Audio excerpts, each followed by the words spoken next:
Hi guys! Yes, it's me Vanessa. A day in my life as a content creator at the age of 17. Maong makaingon na lang kag laban ra.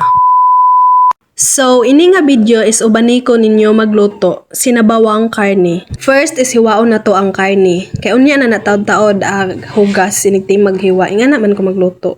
So next is ibutang na to na diha sa kalderin and then mikos-mikoson ra para mawa ang kuan bitaw kanang asin, baliin asin na nga baboy. Jay balhin si Gia kay magkuha na pod sa tubig. Bali I mean kuan, kaduhaon si Gia og mikos-mikos bitaw, kaduhaon si Gia hugas kay lagi parat. So diha nga part is gibalik na naho mo na si Gia. Aho na nanggi mikos-mikos na pod, balik na pod sa plato kay para lagi pawaag inasin kasabot. And then diri nga part is butangan na to ang kalderin og tubig unja ang karni ibutang pod isagol. Bali butangan na tog tubig unja takang kay pabukawon para ba hubas-hubas makuhaan ijang asin-asin. So mao ni ang mga panakot at sa unja Bombay nya napanay tangad. First is hiwaon na to ang atsal. Nga mura kag nag-slice bitaw, gikuha pa na nako ng buto diha. So diha slice na to, magdali ta kay gabiin na kaayo. Kay ang bitok gigutom na, sige na yan. Kaon na ko, charot.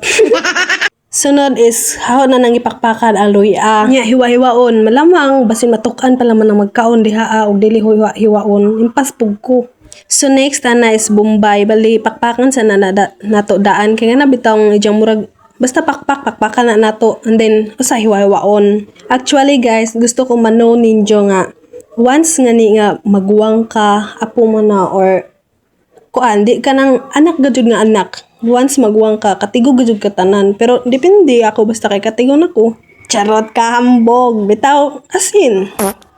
Kana is gihiwa-hiwa na naho. Dali ta kay murag gipanggutom na niya tong sako. And yes, ato na butangan og tanglad para mahumot-humot pud kintahay ba masuya ng silingan. Charot, joke. Kana is gitak-ang na jagi. Okba na naho is para ibalhin na pod sa ijabo ang tubig kay kuan manggod amo manggod nang gibutangan og tubig bali pakuluan na mo daan kay para mabawas-bawasan ijang parat di asin. Nga na is basin katinga mo kinsay nagyabo ana kay lahi magkamot akako nagkitiks kana wala charot. Is kana is si lola mo'y nagkuan ana jabo kay lagi init.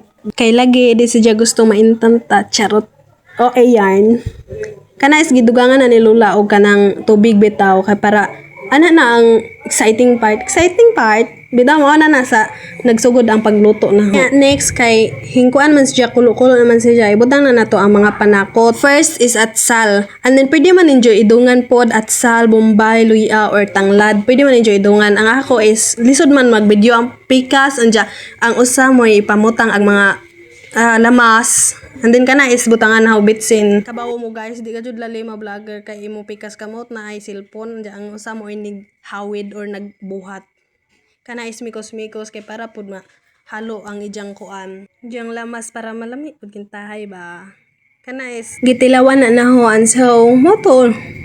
Good job. Pwede na makukiri. Charot but not charot. Charot. Oh, no! So di na ta maglangan oy kay panggutom na sila. Takban na and then pakuloon. Mao na to guys. Thank you sa pagtan-aw. Thank you so much in the job. Bye.